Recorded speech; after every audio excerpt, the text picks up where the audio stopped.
Il est 16h sur BFM TV, très heureux de vous retrouver. Soyez les bienvenus dans l'après-info. Des annonces majeures ce soir. Emmanuel Macron s'exprime face aux plus hauts représentants de nos armées. Mais c'est bien tous les Français que ça va concerner entre retour du service militaire et hausse du budget dédié. Le président de la République veut plus de Français prêts à combattre face à l'aggravation des menaces.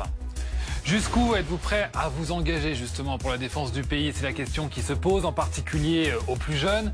Le service national peut-il être le même qu'il y a 30 ans? On retrouvera Célia Valallet qui a posé la question aux jeunes de la capitale. Le 14 juillet, c'est évidemment aussi une fête avec les traditionnels bals des pompiers qui commencent dès ce soir. Soirée particulière aussi pour tous les fans du ballon rond et en particulier les supporters du PSG. Finale de la Coupe du Monde des clubs à Chelsea avec un dispositif de sécurité très important dans la capitale à Paris sur les Champs-Élysées. Les Parisiens qui sont très bien placés pour décrocher leur 5e titre de la saison. Ça se passe à New York ce soir. C'est là qu'on retrouvera Naoufel El Kawafi pour BFM TV. Et puis pas besoin de réveil sur téléphone pour les habitants de Vendée. Ce matin, la terre a littéralement tremblé aux alentours de 8 h. Un séisme de magnitude 3,7 a été enregistré. Pas de dégâts, mais quand même un peu de peur au moment où les murs des maisons ont vacillé.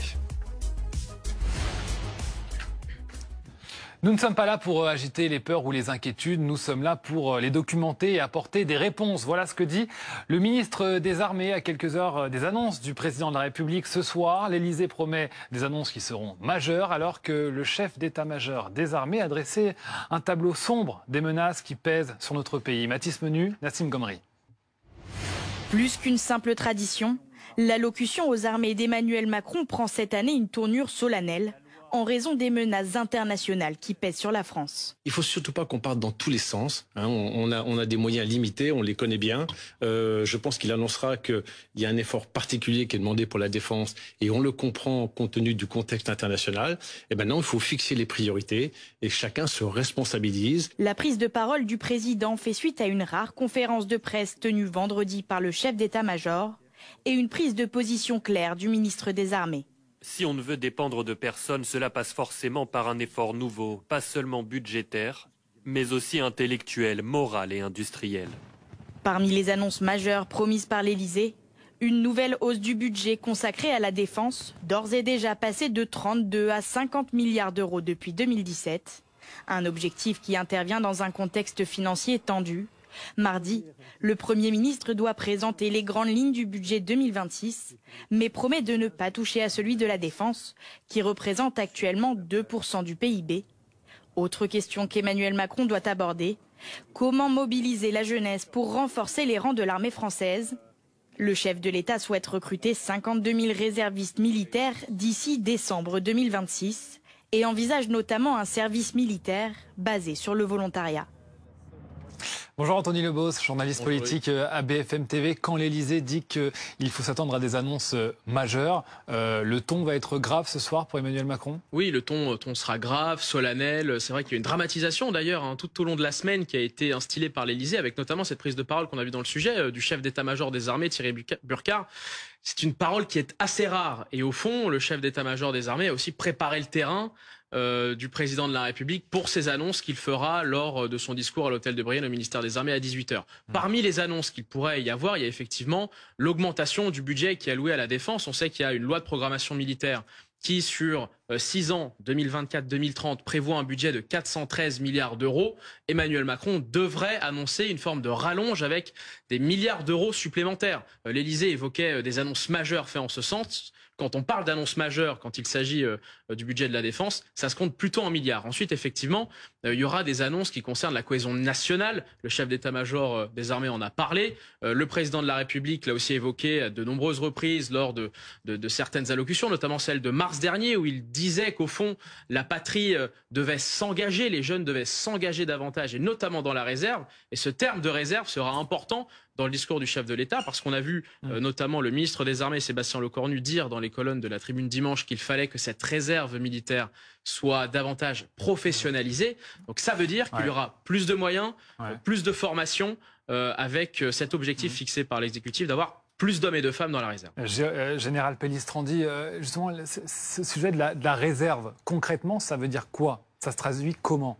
Alors, qu'est-ce que c'est que la réserve? Ce sont des citoyens qui ont une vie professionnelle ou qui sont étudiants et qui, à côté, vont consacrer un peu de temps, en fait, à porter l'uniforme pour participer à la sécurité des Français. Mais concrètement, ils vont faire quoi? Eh ben, par exemple, alors, en fait, il y a tout un panel de métiers. Vous avez aujourd'hui, par exemple, dans l'opération Sentinelle, vous savez, ces patrouilles qui garantissent notre sécurité, notamment, par exemple, ce soir, à l'occasion des festivités du 14 juillet, vous avez des soldats professionnels qui ont fait le choix, en fait, du métier des armes, mais vous pouvez avoir aussi des réservistes qui, pendant 3 jours, pendant 5 jours, pendant une semaine, vont participer à la sécurité de nos concitoyens. Autre exemple de réserve, c'est par exemple, actuellement, vous avez sur le littoral des flottilles côtières, donc sur en fait des gros zodiacs, et ce sont des marins réservistes, c'est-à-dire qui ont leur métier pour 80% du temps, et qui vont participer à la sécurité générale du littoral au moment même où les Français sont sur la plage. Donc, de nombreux métiers militaires qui sont exercés en quelque sorte à temps partiel par les réservistes. Alors parmi les annonces que pourrait faire Emmanuel Macron ce soir, on en a parlé, il y a aussi le retour du service militaire. Qu'en pensent les premiers concernés? Célia Vallet, on vous retrouve dans les rues de Paris. Est-ce que les jeunes que vous rencontrez s'y voient? Eh bien, il a fallu d'abord leur expliquer à ces jeunes Parisiens ce qu'est le service militaire, parce que c'est une jeune génération qui connaît peu ou pas le service militaire. Alors quand on leur explique en quoi ça consiste, les enjeux et la durée que ça peut prendre, eh bien les réponses sont plutôt positives. Je vous propose de les écouter, ces jeunes Parisiens. Ils sont au micro de Laura Champion. Je pense que je serais prête en tout cas à faire le service militaire. Même si c'est pas forcément pour être sur le terrain, je pense qu'il y a d'autres aspects aussi qui peuvent être utiles. Je pense que c'est une très bonne idée. Ça peut essayer de ramener un sentiment national, un peu une sorte de solidarité nationale. Actuellement, pas forcément. Après, si vraiment ça devient obligatoire, je sais que dans un cas de force majeure, ça me dérangerait pas non plus. Si la situation reste comme elle est, je me vois pas faire service militaire, mais si c'est obligatoire, moi j'irai, je le ferai, pas de souci. S'engager pour le service militaire, oui. Aller à la guerre, c'est un autre sujet pour les personnes que l'on a rencontrées ce matin.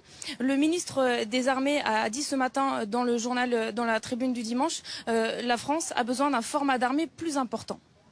Célia Vallet avec Laura Champion, merci à vous. Général Pellistrandi, c'est vrai que imaginez un retour du service militaire qui a été aboli par Jacques Chirac il y a quasiment 30 ans, c'est éventuellement quelque chose de lourd à mettre en place. Oui, non, mais il n'en est pas question. D'abord, pour une raison très simple, c'est que si c'était un service obligatoire, ça concernerait 700 000 garçons et filles chaque année. Donc le coût serait exorbitant et pour aucune finalité opérationnelle. L'idée, c'est d'un service volontaire. C'est-à-dire que des jeunes qui vont accepter de passer un certain temps sous l'uniforme pour être utiles. Alors, bien sûr, ils seront rémunérés, ils seront formés. C'est ça l'idée donc qui pourrait être présentée par le président de la République. Donc, très clairement, pas question de service militaire obligatoire, mais élargir, voilà, avec ce service militaire volontaire, le vivier des réservistes. C'est ça un petit peu la logique, et en quelque sorte faire que ces militaires, donc je dirais à temps partiel, eh bien ça soit à la fois bénéfique pour la sécurité de la France et également eux-mêmes, il faudra valoriser les parcours dans la réserve.